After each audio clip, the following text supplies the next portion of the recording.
ಅರ್ಧ K G ಬೆಂಡೆಕಾಯಿ ಗೊಜ್ಜು ಮಾಡೋದಕ್ಕೆ ತೊಗೊಂಡಿದ್ದೀನಿ. ಅದನ್ನು ಫಸ್ಟು ನೀರಲ್ಲಿ ಚೆನ್ನಾಗಿ ತೊಳ್ಕೊಬೇಕು, 2 ಸಲ ತೊಳ್ಕೊಬೇಕು.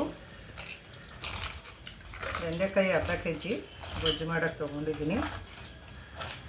ಅದನ್ನು ಫಸ್ಟು ನೀರಲ್ಲಿ 2 ಸಲ ತೊಳ್ಕೊಬೇಕು.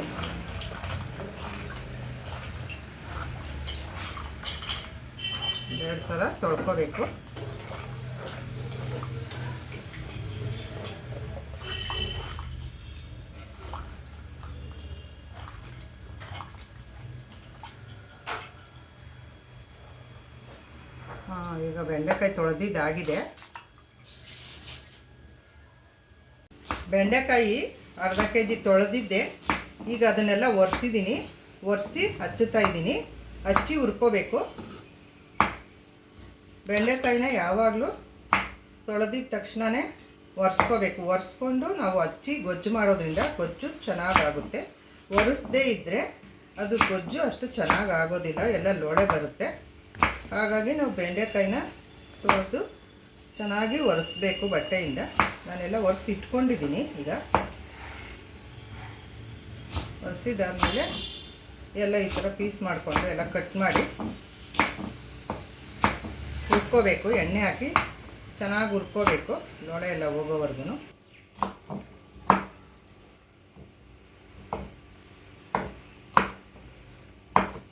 ಬೆಂಡೆಕಾಯಿನ ಒರೆಸಿದ್ದೀನಿ. ಒರೆಸ್ಬಿಟ್ಟು ಹಚ್ಚಬೇಕು. ಯಾವಾಗಲೂ ಅಷ್ಟೇ, ಹಾಗೆ ಹಚ್ಚೋ ಆಗಿಲ್ಲ. ಒರೆಸಿ ಹಚ್ಚೋದ್ರಿಂದ ಗೊಜ್ಜು ಚೆನ್ನಾಗಾಗುತ್ತೆ. ನೀರಿನಂಶ ಎಲ್ಲ ಹೋಗ್ಬಿಟ್ಟಿರುತ್ತಲ್ವ, ಹಾಗಾಗಿ ಈ ಥರ ಎಲ್ಲ ಸಣ್ಣ ಪೀಸ ಮಾಡಿಕೊಂಡು ಬೆಂಡೆಕಾಯಿನ ಎಣ್ಣೆ ಹಾಕಿ ಚೆನ್ನಾಗಿ ಫ್ರೈ ಮಾಡಬೇಕು, ಹುರಿಬೇಕು. ಆಗ ಗೊಜ್ಜು ಚೆನ್ನಾಗಾಗುತ್ತೆ. ಎಲ್ಲ ನಾನು ಒರೆಸಿ ಇಟ್ಕೊಂಡಿದ್ದೀನಿ ಆಲ್ರೆಡಿ.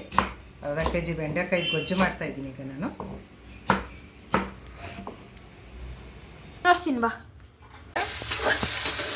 ನಾನು 1-2 ಸ್ಪೂನ್ ಎಣ್ಣೆ ಹಾಕ್ಕೊಂಡು ಬೆಂಡೆಕಾಯಿನ ಚೆನ್ನಾಗಿ ಹುರಿಬೇಕು, ಫ್ರೈ ಮಾಡ್ಕೋಬೇಕು. ಆಮೇಲೆ ಗೊಜ್ಜು ಮಾಡ್ತೀವಿ.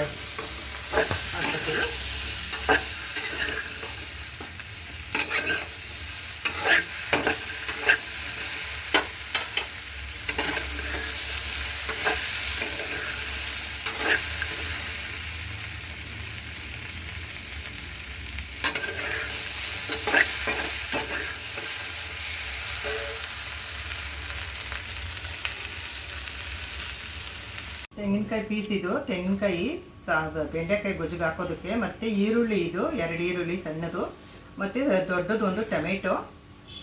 ಮತ್ತು ಇದೆಲ್ಲ ನಾನು ಬೆಂಡೆಕಾಯಿ ಗೊಜ್ಜಿಗೆ ರುಬ್ಬೋದಕ್ಕೆ ರೆಡಿ ಮಾಡಿ ಇಟ್ಕೊಂಡಿದ್ದೀನಿ. ಇದು ಖಾರದ ಪುಡಿ 1-2 ಸ್ಪೂನು, ಸಾಂಬಾರು ಪುಡಿ 2 ಸ್ಪೂನು, ಅದಕ್ಕೆ ಒಂದು ಸ್ವಲ್ಪ ಹುಣಸೆ ಹಣ್ಣು, ಒಂದು ಸ್ವಲ್ಪ ತೆಂಗಿನಕಾಯಿ ಪೀಸು, ಮತ್ತು ಒಂದು ಸ್ವಲ್ಪ ಈರುಳ್ಳಿ, ಮತ್ತು ಒಂದು ಸ್ವಲ್ಪ ಟೊಮೆಟೊ ಎಲ್ಲನೂ ಇಷ್ಟು ರೆಡಿ ಮಾಡಿ ಇಟ್ಕೊಂಡಿದ್ದೀನಿ. ಬೆಂಡೆಕಾಯಿ ಹುರಿದಿದ್ದಾಗಿದೆ. ಇಷ್ಟು ಬ್ರೌನ್ ಆದರೆ ಸಾಕು. ಬೆಂಡೆಕಾಯಿ ಚೆನ್ನಾಗಿ ಹುರಿದಿದ್ದೀನಿ. ಇಷ್ಟು ಬ್ರೌನ್ ಆದರೆ ಸಾಕು. ಬೆಂಡೆಕಾಯಿ ಆಗಿದೆ. ಈಗ ಮತ್ತೆ ನಾನು ಗೊಜ್ಜು ಮಾಡೋದಕ್ಕೆ, ಸಾಂಬಾರು ಮಾಡೋದಕ್ಕೆ ರೆಡಿ ಇಡ್ತೀನಿ. ಒಲೆ ಮೇಲೆ ಒಗ್ಗರಣೆ ಮಾಡ್ತೀನಿ. ನಾನು ಒಗ್ಗರಣೆ ಮಾಡ್ಕೊತೀನಿ. ಈಗ ನೆಕ್ಸ್ಟ್ ಪಾತ್ರೆ ಇಟ್ಟಿದ್ದೀನಿ ಒಲೆ ಮೇಲೆ. ನಾನು ಒಗ್ಗರಣೆಗೆ ಒಗ್ಗರಣೆ ಆಗತ್ತೆ. ಈಗ ಗೊಜ್ಜು ಮಾಡೋದು ಹೇಗೆ ಅಂತ.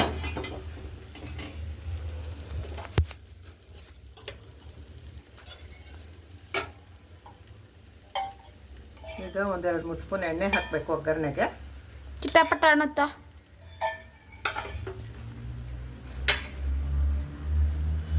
ಈಗ ಸಾಸಿವೆ, ಜೀರಿಗೆ, ಕರಿಬೇವು, ಈರುಳ್ಳಿ, ಟೊಮೆಟೊ ಎಲ್ಲ ರೆಡಿ ಮಾಡಿ ಇಟ್ಕೊಂಡಿದ್ದೀನಿ ಒಗ್ಗರಣೆಗೆ.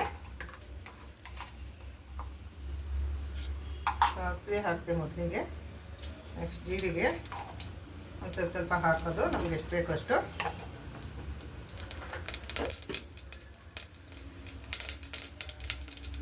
ಸಾಸಿವೆ, ಜೀರಿಗೆ,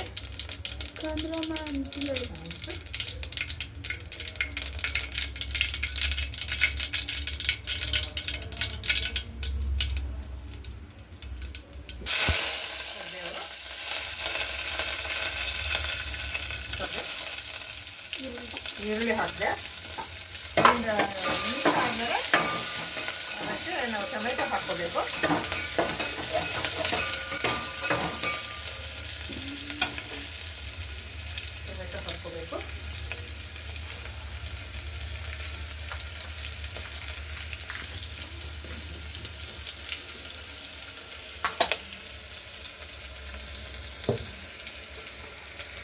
ಈಗ ಈರುಳ್ಳಿ ಒಂದು ಸ್ವಲ್ಪ ಆಗಿದೆ. ಈಗ ಮತ್ತೆ ನಾವು ಟೊಮೆಟೊ ಹಾಕ್ಕೊಳ್ಳೋಣ. ಇದೊಂದು ಸ್ವಲ್ಪ ಫ್ರೈ ಮಾಡ್ಕೊಬೇಕು. ಟೊಮೆಟೊ ಒಂದು ಒಂದು ನಿಮಿಷ ಆದರೆ ಸಾಕು. ಒಗ್ಗರಣೆಲ್ಲಿ ಒಂದು ನಿಮಿಷ ಬೇಯಿಸ್ಕೊಳ್ಳೋಣ.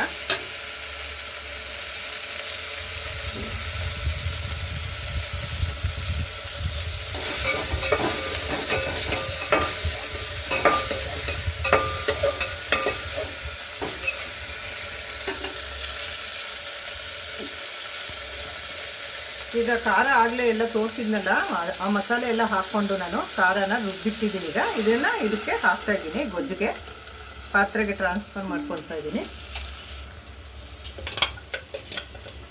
ಹಾಕ್ಕೊಂಡೆ. ಈಗ ಇದಕ್ಕೆ ಒಂದು ಸ್ವಲ್ಪ ನೀರನ್ನು ಹಾಕ್ಕೊಂಡು ತೊಳೆದು ಇದಕ್ಕೆ ಹಾಕ್ತೀನಿ. ನೀರನ್ನು ಹಾಕ್ಕೊಂಡು ಸ್ವಲ್ಪ ತೊಳೆದು ಇದಕ್ಕೆ ಹಾಕ್ತೀನಿ.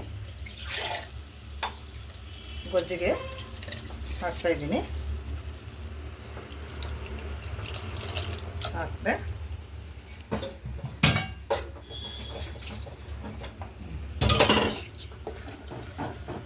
ಈಗ ಇದು ಸ್ವಲ್ಪ ಕಾದ ನಂತರ ಬೆಂಡೆಕಾಯಿ ಹಾಕಿ ಉಪ್ಪು ಹಾಕಿ ಮುಚ್ಚಿಟ್ರೆ ಗೊಜ್ಜು ರೆಡಿ ಆಗುತ್ತೆ. ಕೊತ್ತಂಬರಿ ಹಾಕ್ತಾ ಇದ್ದೀನಿ.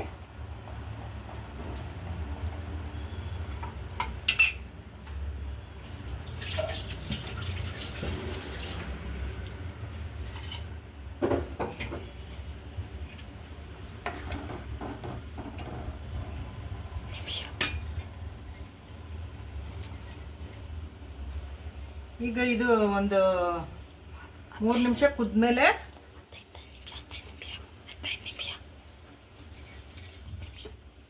ಬೆಂಡೆಕಾಯಿ ಹುರಿಯೋದಕ್ಕೆ ಒಂದು 10 ನಿಮಿಷ ತೊಗೊಂಡಿದ್ದೆ.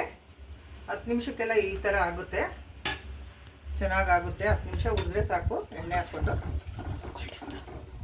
ಗೋಲ್ಡನ್ ಬ್ರೌನ್ ಬಂದರೆ ಸಾಕು.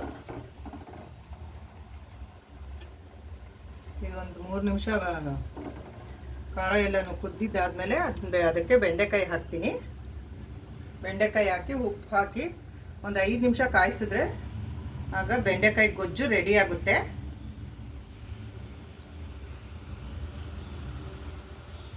ಈಗ ಇದು ಕುದೀತಾ ಇದೆ. ಖಾರ ಹಾಕಿದ್ನಲ್ಲ ಮಸಾಲೆ ಗೊಜ್ಜಿಗೆ, ಅದೆಲ್ಲ ಕುದೀತಾ ಇದೆ.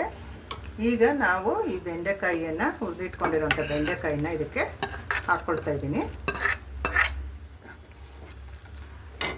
ಈಗ ಇದು ಹುರಿದಾಗ್ಲೇ ಎಲ್ಲ ಮುಕ್ಕಾಲು ಭಾಗ ಬೆಂದೋಗಿರುತ್ತೆ. ಈಗ ಒಂದು 5 ನಿಮಿಷ ಇದನ್ನು ಕುದಿಸ್ಬಿಟ್ರೆ ಸಾಕು. ಈ ಖಾರದಲ್ಲಿ ಮಸಾಲೆನಲ್ಲಿ ಒಂದು ಸ್ವಲ್ಪ ರುಚಿಗೆ ತಕ್ಕಷ್ಟು ಉಪ್ಪು ಹಾಕ್ತಾಯಿದ್ದೀನಿ. ಉಪ್ಪು ಹಾಕಿ ತಿರುವಿ ಒಂದು 2 ನಿಮಿಷ 3 ನಿಮಿಷ ನಾವು ಕಾಯಿಸ್ಕೊಂಡ್ರೆ ನಮಗೆ ಬೆಂಡೆಕಾಯಿ ಗೊಜ್ಜು ರೆಡಿ ಆಗುತ್ತೆ. ಒಂದು ಅರ್ಧ ಸ್ಪೂನು ಅರಿಶಿನದ ಪುಡಿನೂ ಹಾಕಿದ್ದೀನಿ. ಅರಿಶಿನದ ಪುಡಿ ಎಲ್ಲ ಸಾಂಬಾರಿಗೂ ನಾನು ಹಾಕ್ತೀನಿ. ಅದು ತುಂಬಾ ಹೆಲ್ತಿಗೆ ಒಳ್ಳೆಯದು ಅಂತ ಹೇಳ್ಬಿಟ್ಟು ನಾನು ಅದನ್ನ ಅರಿಶಿನದ ಪುಡಿನ ಹಾಕ್ತೀನಿ. ಇದನ್ನು ಒಂದು 5 ಮಿನಿಟು ಮುಚ್ಚಿಬಿಟ್ಟು ಕುದಿಸ್ಕೊಂಡ್ಬಿಟ್ರೆ ಬೆಂಡೆಕಾಯಿ ಗೊಜ್ಜು ರೆಡಿ. ಇದು ಚಪಾತಿ, ಅನ್ನ, ಮುದ್ದೆ ಎಲ್ಲದಕ್ಕೂ ತುಂಬ ಚೆನ್ನಾಗಿರುತ್ತೆ. ಈಗ ಇದು ಬೆಂಡೆಕಾಯಿ ಗೊಜ್ಜು ರೆಡಿಯಾಗಿದೆ. ಆಯಿತು, ಒಂದು 5-10 ನಿಮಿಷ ಕುದಿಸಿದ್ದೀನಿ. ಈ ಬೆಂಡೆಕಾಯಿ ಗೊಜ್ಜು ರೆಡಿಯಾಗಿದೆ. ಈಗ ಸ್ಟವ್ ಆಫ್ ಮಾಡ್ತಾ ಇದ್ದೀನಿ.